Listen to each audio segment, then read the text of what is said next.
lezi ndaba zehora lesikhombisa kusihlo sikethulela zona phoma ekomkhulu le-SABC i-Upton Park eGoli naze Alfonso kusihlwa nje.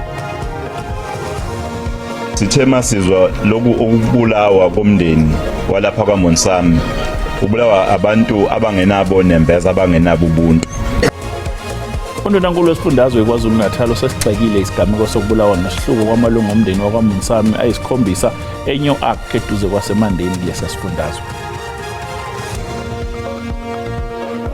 Iphini lenhloko ye-AMPD elisamisiwe uJulius Mkhwanazi kanye nomphathi womkhandlu udolobha waseKuruleni uKagiso Lerutla kuzomele balinde kuze kube uLwesibili oluzayo ukuzwa ukuthi isicelo sabo sebheli siyaphumelela noma cha. Nico is essentially admitting to an attempt to corrupt this procurement process, is he not? I don't know whether this was true or not. Namhlanje ikhomishana kaMadlanga ipheke ngemibuzo iphini lenhloko yamaphoyisa eTshwane uMashi Dlamini osamisiwe emsebenzini ngentolo zokuxambukela kumathenda nokusondelana nemboni yamatekisi. Nina benhlanhla vane kaNdaba ihlehlele futhi ngobulawayo ihlehlele inkomo zamaswazi bumbene lomkhothi ihora uzakwethu sitolekela ngolimi lwempawu usinoviyo Fihlane angihlale kuzona ithondo mbukeli nazinda.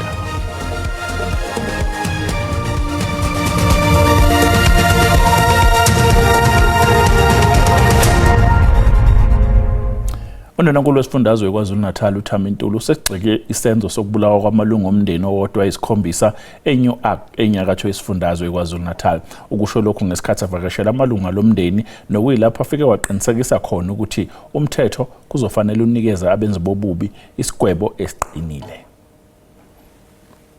Undunankulu wakwaZulu-Natal uThami Ntuli udalule ukuthi umsolwa oyedwa usagcwele amathafa kodwa wethembisa ngokuthi amaphoyisa ayaqhubeka nokuthungathwa kwakhe. Kusolakala ukuthi amalungu omndeni wakaMonsami athunjwe emzini wawo eNew Ark bude buduze naseMandeni ngoLwesibili. Izidumbu zawo zibese zitholakala eMelmoth izolo okuyilapho kube sekuboshwa khona abasolwa abathathu okungenzeka ukuthi babandakanyeka esigamekweni sokubulala. Sithe masizwa loku ukubulawa komndeni walapha kwaMonsami, ubulawa abantu abangenabo nembeza abangenabo ubuntu. Ababulala bazibaphinde badlwengule ngoba kukhona insolo zokuthi omunye omndeni bamdlungulile. Lokukhombisa ukuthi ke bangabantu abanesihluku esibi. uNtuli uthi abenzi bokubi kuzofanele bagwetshwe isigwebo esiqinile. Sifuna ukuthi ekugcineni sibone laba bantu bethola isigwebo esiyobakhipha bazibabolele ejele baphume ebantwini. Bangahlali phakathi kwethu ngoba isigameko lesi esibi kakhulu. uNtuli uncome kakhulu umsebenzi wamaphoyisa ngokusukumela ngokusheshsha leli icala kungakapheli ngisho usuku abasolwa ababoshiwe kulindeleke ukuba bavele enkantolo ngoLwesibili. Kuhlehliselwe uLwesibili oluzayo ukhishwa kweshinqumo ngesicelo sebheli esifakwa abasolwa ababili ababhekene noxhaxho lamacala afaka phakathi ukukhwabanisa kanye nenkohlakalo. Labasolo okuyinhloko yamaphoyisa omkhandlu udolobha eKuruleni sabambile uBrigadier Julius Mkhwanazi kanye nomphathi wedolobha uKagiso Lerutla bakhalelwa amasungu kasigonyelwe ngempelasonto kanti namhlanje bebelindele isinqumo ngesicelo sabo sebheli. Impelasonto kanye neholide bazokuchitha ephaqeni boze bavele ngoLwesibili. Ngaphambi kokuthi kwenziwe izethulo zokugcina, inkosi yenkantolo iqale yageqa amagula ngocingo elithole livela kothile ongaziwa obebuza imininingwane yokuqulwa kwaleli icala. Yesterday after the matter had adjourned, I drove home and at 5:30 exactly I missed a call on my phone. I then returned the call from the number. It was just a number with no name, meaning I didn't have the caller as one of my contacts. Abameli babasolwa bebezama unxenxa inkantolo ukuthi izwele abamangalelwa badalula ukuthi omunye wabo ufunde wagogoda kanti unomsebenzi omuhle njengomphathi womasipala okuzokwenza kungabi lula ukuthi abalekele icala. His employment status is city manager of Ekurhuleni municipality, not directly the EMPD, but the municipality. I'll come back to that. He has no reason to flee from such a position. Umbuso ushaya phansi ngonyawo uthi akufanele enhlobo badedelwe. The accused must be in custody. until he certifies at the court that the interest of justice permit his release. Inkantolo ithe ngeke isikhiphe isinqumo sebheli namhlanje abasolwa bazobuyela enkantolo ngoLwesibili ngenxa yokuthi iholide ngomsombuluko.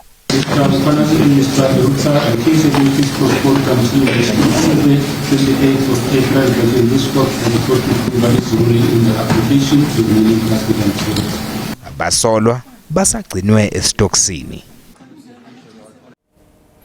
Umphenyi ecaleni lendodana kalo wayengumengameli waseZimbabwe uRobert Mugabe, uBellarmine Mugabe kanye nasolwa naye uTobias Matonze uthi abamangalelwa kumele bagixatshezwe ngesigwebo esinesisindo ngoba namanje bayala ukukhipha isibhamu esasetshenziswa ngesikhathi kudutshulwa isisebenzi sasengadini eHyde Park ngoNhlolanja.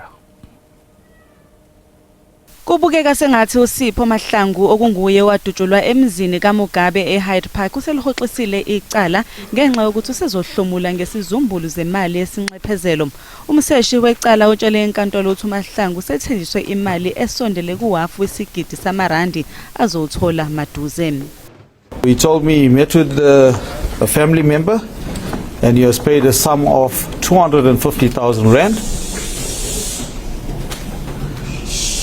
And on the same day, which was yesterday, he said a further 150,000 rand will be paid to him in cash. Keledlule indodana kaMugabe ivume icala lokukhomba ngesibhamu kanye lokuba seningizimu Afrika ngokungemthetho. uTobias Matonze yena uvume lokuzama ukubulala lokuphazamisa ukusebenza kwengalo yomthetho kanye nokutholakala nezinhlamvu zesibhamu. Umbuso ubusuhlinzeka inkantolo ngalokho ofuna kugwetshwe ngakho abamangalelwa. Origin of the firearm, I'm asking for 12 months direct imprisonment. For the second charge of illegal immigrants, section 49(1) of Immigration Act, I'm also proposing for 12 months direct imprisonment. Ummeli wabamangalelwa uthi bekulindele lokho kube iziphakamiso ezibekwe uhlangothi lombuso. We're prepared for it and I think we have counted their argument in as far as our submissions in respect of sentencing are concerned. Isigwebo secala kulindeleke sethulwe ngoLwesithathu enkantolo yemantshi yase-Alexandra.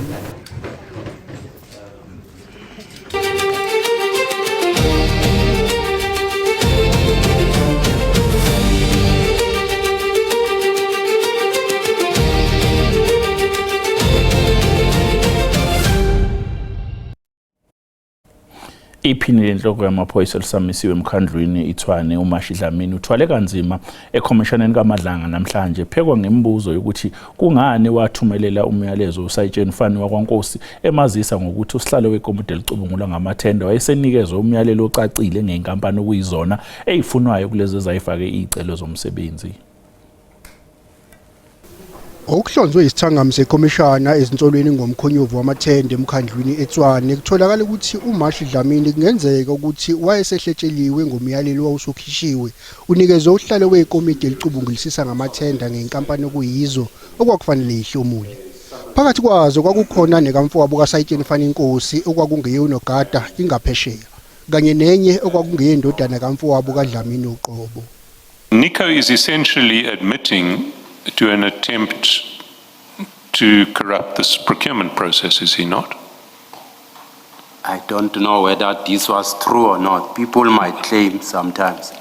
uDlamini uthi akukho akwenza kuphenya ngezinsolo zomkhonyovu kulolu daba nakuba kwakubonakala sengathi ukhona umkhonyovu oqhubekayo.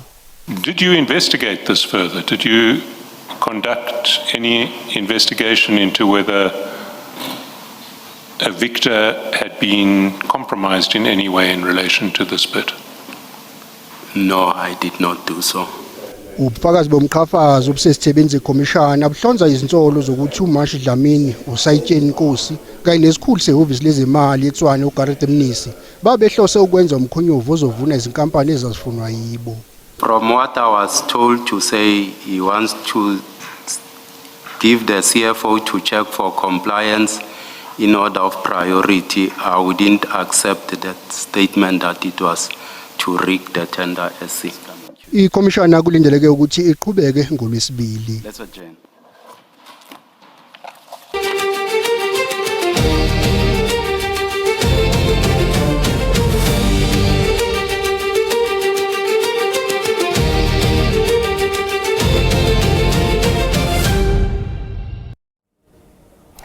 Uphiko lushushisa amacala omphakathi National Prosecuting Authority esifundazweni eGauteng luthi kungenzeka athweswe amanye amacala osolwa ngokubulala ufakazi wekhomishana kaMadlanga uMarius van der Merwe owaziwa ngoWitness D. uMatiphandile Sotheni uvele kafushane enkantolo yemantshi yaseBrakpan namhlanje. Umsolwa uMatiphandile Sotheni ubevele kafushane enkantolo yemantshi yaseBoksburg namhlanje kodwa ngenxa yezinkinga ebezikhona enkantolo ebezingaphezu kwamandla kuphoqeleke ukuthi icala lihlehliselwe umhla zi-18 kwezokwethwasa nalapho kulindeleke ukuthi aqhubeke khona nokufaka isicelo sebheyili.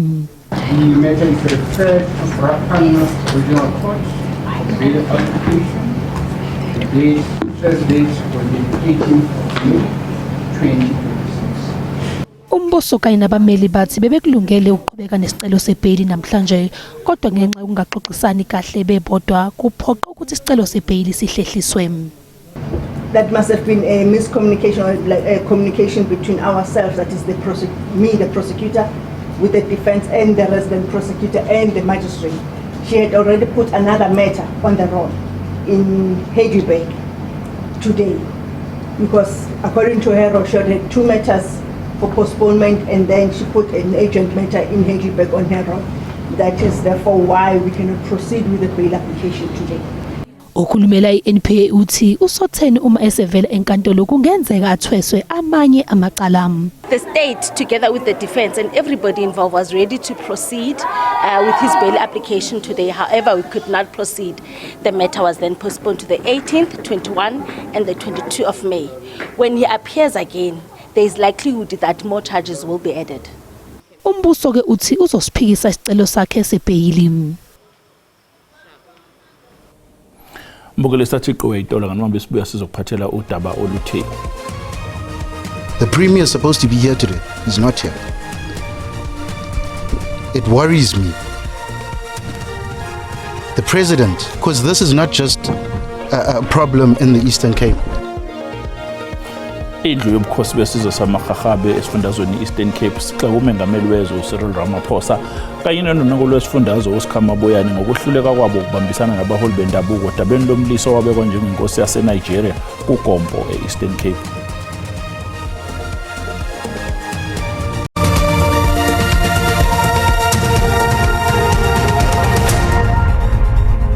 Asikubungile sikwamukele mbukelo mosana kungena sikhumbuzeke ukuthi lezi ndaba oyibuka njengamanje ziyatholakala ku YouTube na ku SABC+ wena kumele ukwenze ngena kuzo uyicinga amagama athi SABC izindaba na kanjani uma siqeda nje ukuyisakaza uzoyithola ngobunjalo bazo. Umengameli wezwe uCyril Ramaphosa uthi umhlaba ubhekene nesimo esiphuthumayo sokungalingani kanti lokho kungezinye zezinto ezithunaza intuthuko ebantwini. Umengameli uRamaphosa usho lokho ngesikhathi ethula inkulumo emhlanganweni wekomiti elibhekele ukungalingani eWits eNyuvesi eGoli. Ngonyaka wedlule umengameli wezwe Cyril Ramaphosa wamemezela ngokusungulwa kwekomiti elizobhekana nodaba ngesimo sokungalungani emhlabeni jikelele. Leli komiti lasungulwa ngemuva kwengqungquthela ye-G20. Umengameli usencome kakhulu lokho sekwenziwe yileli komiti. The committee's report provided evidence that inequality is in the end a threat to democratic freedoms, to economic growth, and to general well-being of people. It would be a mistake to think that inequality is bad only for the poor. Inequality threatens the stability of societies and sustainability of economies. Unobhala jikelele wenhlangano yezizwe Antonio Guterres ukhuthaze ngobumqoka bokuthi kubhekisiswe kungabibikho kobulungiswa odabeni lokungalingani.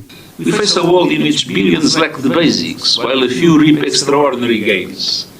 A world where unfair global rules trap countries into patterns of vulnerability and dependence.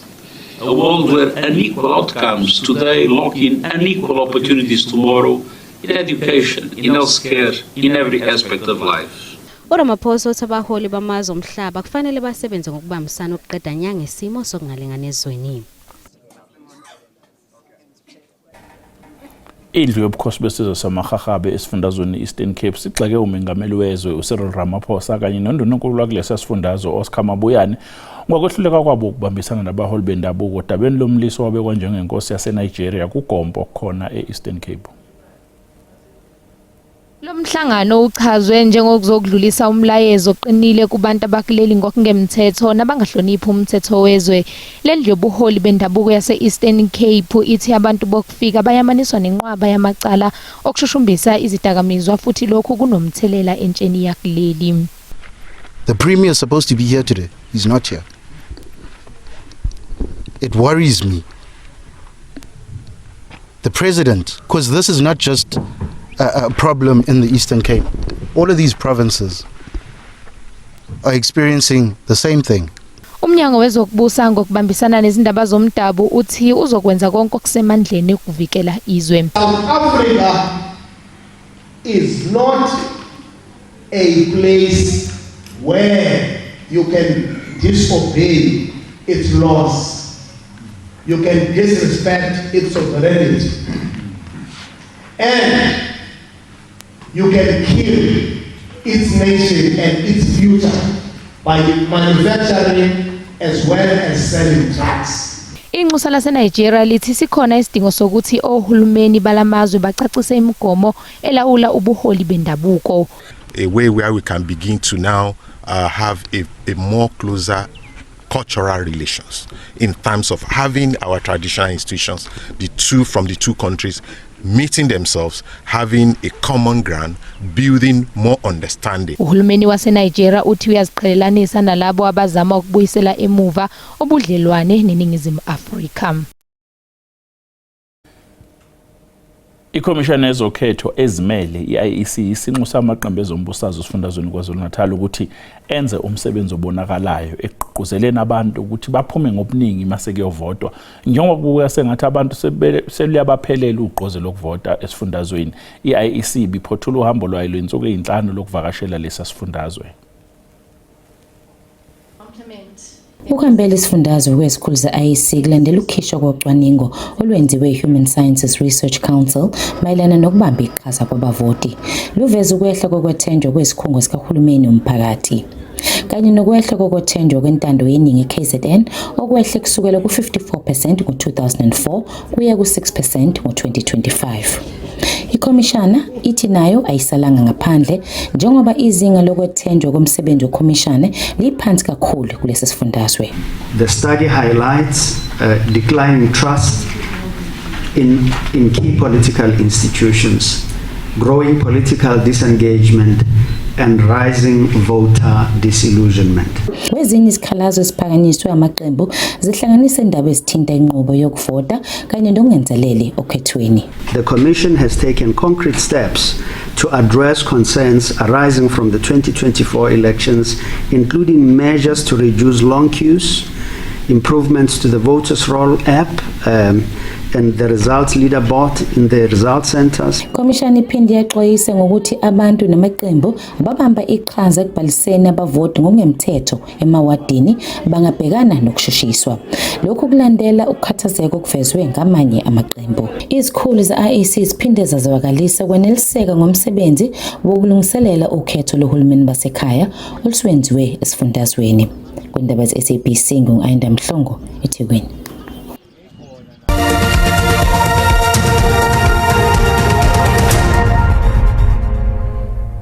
iKaizer Chiefs sibheka ukwenza kangcono kulokhu umitholana phezulu nezimbangizayo zaseSoweto Orlando Pirates ngesonto emidlalweni weBetway Premiership enkundleni yeFNB.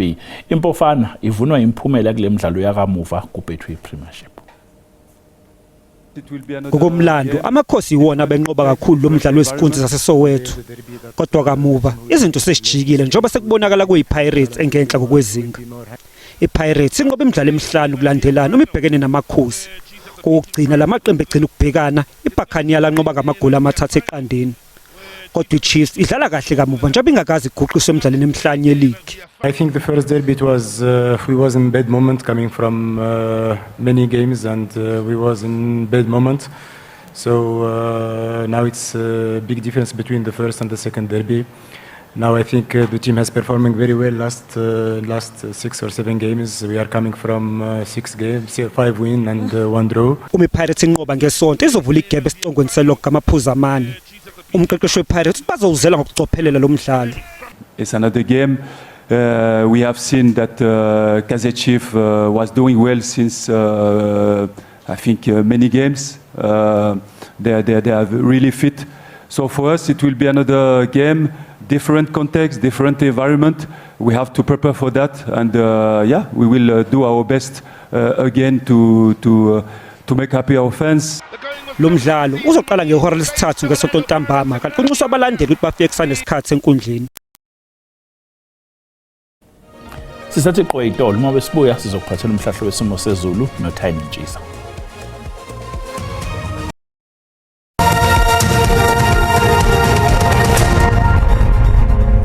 Nginibingele babukile emakhaya ngiphinde nginamukele kwesimo sezulu sanamhlanje kwesihlwa ake sibhekithimi kanje zokuqaphela kanje mbukeli akhona ke nje amathuba emvula amakhulu ngasho nje siliyana isifundazweni iFree State lile njalo ke nje izulu khona ke nje isifundazweni iGauteng kanti ke futhi asakhona ke nje amathuba emvula amakhulu alindelekile nje khona kweli kaMthaniya uyanjalo nje isifundazweni iPulukwane kanti ke nakusasa sakhona ke nje amathuba emvula amakhulu athanda baqiniseke nje khona ikakhulukazi isifundazweni iNorthern Cape kuyanjalo nje kuUppington ngasho nje ukuthi izulu liphenyile nje ikakhulukazi ePlamberg sekhona ke nje eKapa Lodumo kanti ke sixwayiso sethu ke sakusihla siphuma lapha kwa South African Weather Service sime kanje zoqaphela nje mbukeli ukuduma kunobungozi sani bebuqiniseke nje khona ke esifundazweni iFree State kuyenjalo nje eMahikeng nakhona ke nje eUppington kanti ke futhi nakusasa isixwayiso nje sifanayo sokuduma kwezulu khona ke nje esifundazweni eNorthern Cape kanti ke amazinga okushisa kusasa ikakhulukazi ePlamberg sekhona kuGolgo Soweto kwaNdonga zaduma ngasho nje ukuthi liyabanda ngo19 bande njalo ke nakhona ke Pretoria singawulindela nje u21 kanti ke nje masibheke nje khona ke esifundazweni iLimpopo amazinga okushisa ami kanje ngasho nje ukuthi fudumeleke eMosina nje ngawo nje u24 kuye njalo nje Polokwane ngasho nje lipholile ngo22 kanti ke nje masibheke nje khona ke esifundazweni iMpumalanga amazinga okushisa ami kanje liyabanda eMelo ngo19 kanti ke Sikhukhuza ngasho nje ukuthi liyashisa ngawo nje u26 kanti ke nje masibheke nje khona ke esifundazweni KwaZulu Natal eThekwini eClermont kwaMashu eMlazi ngasho nje ukuthi liyashisa ngo26 Mobex sekhona koLundi lisashisa nje ngawo nje u27 kuye njalo nje eVryhead kanti ke nje masibheke sekhona ke esifundazweni Eastern Cape amazinga okushisa ami kanje liyashisa eGqeberha ngawo nje 32 kuye njalo nje eMthatha ngasho nje ukuthi liyashisa ngawo nje u29 kanti ke nje masibheke nje khona ke esifundazweni Western Cape amazinga okushisa ami kanje lipholile ke eKapa Lodumo ngawo nje ku22 kanti ke liyashisa eGeorge singawulindela nje u30 kanti nje masibheke nje khona ke esifundazweni Northern Cape amazinga okushisa ami kanje ngasho nje liyashisa eUppington ngawo nje u29 kuye njalo nje eKimberley lithanda ukuthi nje lipholeke nje ngawo nje u23 kanti ke masibheke nje khona ke esifundazweni Free State amazinga okushisa ami kanje ngasho nje ukuthi eBethlehem lithanda ukuthi nje lipholeke nje ngawo nje u20 kanti nje masibheke nje khona ke esifundazweni Northwest amazinga okushisa ami kanje lipholile ke nje izulu eRustenburg kanti ke Mahikeng singawulindela nje u21 ngisibeka lapho ke isimo sezulu sanamhlanje kwesihlwa mina ke ngintombi kaMadlamini ulangelihle ngoba libalele ngithi konke kufeziwe.